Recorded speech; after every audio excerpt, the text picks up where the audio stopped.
안녕하세요, 뱀부입니다. 오늘은 인터뷰 콘텐츠가 아니라 저의 이야기를 해보려 합니다. 우선 이 이야기를 하는 이유는 저의 이야기가 많은 사람들에게 도움을 줄 수 있을 거란 믿음이 생겼어요.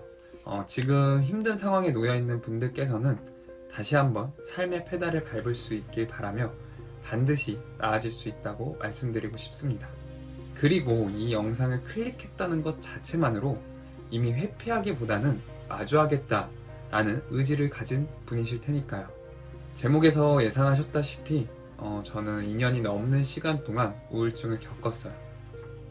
학창시절 친구들이 조증이 아니냐고 할 정도로 쾌활한 성격을 가졌었는데 지금 생각해보면 내가 나의 내면을 만나기가 두려워서 회피하기 위해서 애써 밝아 보이려 했던 것 같아요. 그렇게 회피하면서 살아도 어느 순간 진짜 나와 마주하게 되는 그런 시간이 누구에게나 예상치 못한 사건으로 찾아오는 것 같아요. 저 같은 경우는 그 순간이 사업의 실패였고요. 번아웃 증후군과 동시에 우울증, 무기력증, 신경과민, 공황장애 라는 정신질환들이 같이 몰려왔죠. 이러한 병들이 저보다 심한 분들도 계실 거고 아닌 분들도 계시겠지만 모두 공감하실 만한 것은 매일 자살을 생각한다는 거예요. 이렇게 죽어볼까? 저렇게 죽어볼까? 죽으면 슬퍼할 사람이 있기나 할까? 이런 부정적인 생각들이요. 그렇게 처음 병에 걸렸다는 것을 인지하고 가장 먼저 했던 것은 심리상담사를 찾아가는 거였어요. 3개월 정도 상담을 하고 나니까 아주 심각한 단계는 넘어설 수 있게 되었습니다. 하지만 그 뒤로 생활이 크게 달라지는 건 없었어요. 상담을 그 이상 할 수 있었으면 좋았겠지만 사정이 생겨서 그렇게 하지 못했어요. 그렇게 8개월에서 10개월 정도 아무 일도 하지 못했고 침대에 누워서 하루 종일 잠만 잤어요. 평균적으로 하루에 10시간, 14시간 정도 잤던 것 같아요. 그 이상 잘 때도 많았고요. 현실을 피해 잠이라는 공간으로 도망쳤던 거예요. 깨어있을 때는 예상되시다시피 핸드폰만 보면서 누워 있었어요. 가끔씩 무언가를 해보려고 해도 그 노력은 한 2, 3일 정도밖에 가지 못했어요. 아무것도 먹지 않은 날도 있었고 어느 날은 폭식을 하기도 했어요. 가끔씩 누군가를 만나러 밖에 나갈 때면 주위에 있는 모든 사람들이 저를 보고 욕하는 것 같았어요. 친구들을 만나도 상황은 더 심각해졌어요. 얘가 날 무시하고 있다 라는 잘못된 생각에 갇혀서 다투는 날이 대부분이었어요.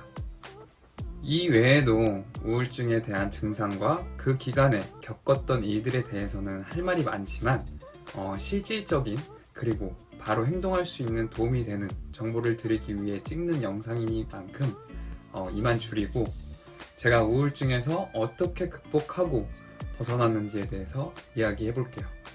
우울증에 좋다는 건 정말 다 해봤는데요. 그 11가지 방법에 대해서 블로그에 적어 놓았습니다. 유튜브에서는 혼자일 수 있고 효과가 좋았던 4가지 정도만 소개해 볼게요. 나머지 7가지 방법들도 궁금하다면 블로그로 와서 봐주세요. 첫 번째, 상황 바꾸기. 지금도 어쩌면 신이 도와주었다 라고 생각할 정도로 현재 저의 모습으로 바꾸는데 큰 도움을 주었던 거는 이사였습니다. 부모님이랑 같이 살던 곳은 의정부였고 오래된 단독주택에 약 14년간 살았었는데요. 집주인이 이 땅을 팔았고 이 자리에 빌라를 지을 거라는 통보를 받게 되었어요. 그 소식을 듣자마자 든 생각은 이 의정부라는 도시를 떠나야지만 잘 살 수 있을 거란 막연했지만 확신 같은 게 들었어요. 그래서 여러 가지 상황들을 고려해 부천으로 이사를 가자고 부모님을 설득했어요. 오래 살았던 동네이니만큼 좋은 추억도 많았지만 그때 당시 제 눈에는 안 좋은 기억들과 상처들만 보였거든요. 그래서 그 상처들로부터 도망가고 싶었어요. 그렇게 몇 번의 답사를 통해서 부천으로 이사를 올 수 있었고 이사를 오기 전 확신처럼 다시 무언가를 시작할 수 있게 되었어요. 새로운 길을 걷고 새로운 사람들을 만나면서 부정적인 생각에서 자연스럽게 조금씩 벗어나게 됐어요. 저 같은 경우는 이사였지만 다르게 말해서 상황을 바꾸는 것입니다. 내가 보고 싶지 않은 모습들이 떠오르는 장소에서 멀리 벗어나거나 특정 누군가로 인해서 상처가 생겼다면 그 사람을 보지 않는 거예요. 특히 후자라면 빨리 그 사람과 멀어질 수 있는 방법을 모색해 보고 멀어지셔야 합니다. 그것만으로도 긍정적인 변화가 생길 거라 믿습니다. 두 번째, 운동. 이사를 오면서 새 삶을 살자고 다짐을 했고 가장 먼저 한 행동은 헬스장을 다니는 것이었어요. 오랫동안 하지 않은 운동이랑 매일같이 마시는 술로 몸무게는 불어날 대로 불어났고 맞는 옷이 거의 없었습니다. 그래서 마음은 급했지만 운동을 과하게 하지는 않았어요. 오히려 과한 운동은 우울증에 도움이 되기는커녕 제 에너지를 방전시킨다는 것을 잘 알았기 때문이에요. 그리고 살을 뺀다는 목표도 좋지만 운동하는 습관을 들여서 건강함을 유지하자라는 궁극적인 목표를 잡았어요. 코로나로 심할 때에는 홈트레이닝을 이어왔고 운동을 시작한 지 약 1년 6개월 정도의 시간이 지난 지금 일주일에 5회 정도 운동을 꾸준히 하고 있습니다. 그렇게 약 13kg이라는 살이 빠져서 전에 맞지 않던 옷들이 다시 맞게 됐어요. 지금 입고 있는 이 셔츠도 전에는 맞지 않던 옷이었어요. 거기다 덤으로 매일같이 마시던 술을 이제는 일주일에 한 번, 2주일에 한 번 정도로 거의 마시지 않게 되었어요. 모두 알다시피 술은 정신과 신체 모두 좋지 않기에 운동을 시작하게 되면 술도 끊자는 목표를 같이 한번 세워보길 바라봅니다. 그리고 제가 이야기하는 모든 방법들을 듣고 지금 당장 무엇부터 시작해야 할지 모르겠다면 운동을 추천드려요. 30분 이내로 이마와 등에 살짝 땀이 날 정도로 산책과 러닝을 반복해보세요. 세 번째, 독서와 글쓰기.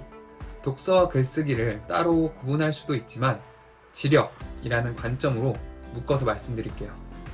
저는 학창시절에 독서를 전혀 하지 않았지만 20대 중반이 돼가면서 사회에서 성공했다는 사람들은 모두 책을 읽는다는 것을 알고 꾸준히 책을 읽고 있어요. 지식과 경험은 나의 무형적 자산이 되고 자존감의 뿌리라고 믿어요. 우울증을 겪으면서 심리와 정신에 관한 책들도 많이 들여다보게 되었는데요. 대부분의 스트레스와 정신질환들은 자존감이 낮아서 발생한다는 것을 알게 되었어요. 그래서 위에서 말씀드린 것처럼 지식은 자존감의 뿌리라고 믿기 때문에 자존감을 높이기 위해서는 독서를 꾸준히 하는 것을 권해드려요. 글쓰기 같은 경우 독후감이 아닌 나의 이야기를 적어보는 거예요. 나만의 글쓰기를 하는 거죠. 간단한 일기부터 시작해서 내 안에 있는 꿈틀거리는 이야기들을 적어보는 거예요. 글쓰기뿐만 아니라 창조성을 자극하는 모든 것들은 비슷한 효과를 낸다고 생각해요. 내 안에 있는 것들을 꺼내다 보면 무의식에 있던 나의 모습도 볼 수 있는데요. 이 과정에서 정신이 맑아지는 느낌을 받으실 수 있어요. 가장 중요한 건 자기 객관화입니다. 내가 쓴 글을 내가 다시 읽어보면 감정의 소용돌이 안에서는 보지 못한 것들이 보여요. 제3자의 눈을 가지고 바라볼 수 있게 됩니다. 이 효과로 내가 잘하는 건 뭔지, 잘못된 생각을 가지고 있는 건 아닌지, 내가 좋아하는 건 무엇인지 스스로 점검할 수 있고 치유할 수 있게 됩니다.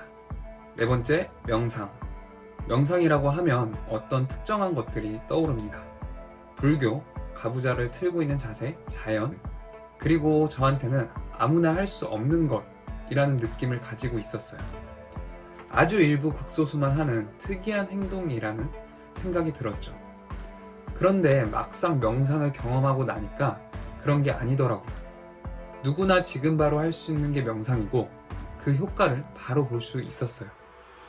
효과라 하면 여러 가지예요. 복잡하게 떠오르는 생각들이 정리가 되고 불면증에 있는 분들은 편안하게 잠에 들 수 있어요. 그리고 무엇보다 있는 그대로의 나를 잘 받아들일 수 있게 됩니다. 긍정적인 생각과 부정적인 생각 모두 그냥 나임을 알아차리는 거예요. 무언가에 집착하지 않게 되는 알아차림은 그냥 있는 그대로의 나를 사랑할 수 있게 되고 일상 속에서 지혜가 생겨나게 되죠.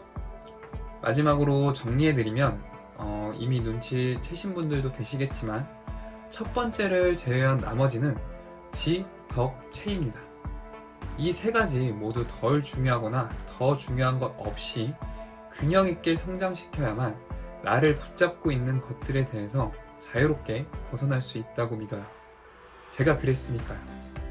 다만 한 번에 다 하려고 하면 오히려 스트레스가 될 수도 있으니까 하나씩 시작해 보시길 바랍니다. 하나가 익숙해지고 습관이 될 때쯤 한 개를 더 시도해보고 또 한 개를 시도해보고 저 같은 경우는 독서, 운동, 명상, 글쓰기 순서였어요. 그리고 지금은 이 네 가지를 더 잘할 수 있도록 모두 균형 있게 성장시키고 있습니다. 더 자세한 이야기는 앞서 말씀드린 것처럼 블로그에 적어둔 정보들이 있으니까 블로그 글을 참고해 보시면 좋을 것 같아요. 마지막으로 영상을 보신 분들 모두 보다 스스로를 잘 알게 돼서 자신의 삶을 잘 꾸려나가는 사람이 되길 바랍니다. 오늘 영상은 여기까지고요. 많은 사람들에게 도움이 되고 나누고 싶은 이야기가 생긴다면 또 혼자 이렇게 영상을 찍어보도록 하겠습니다. 긴 영상 봐주셔서 감사합니다. 행복한 하루 되세요.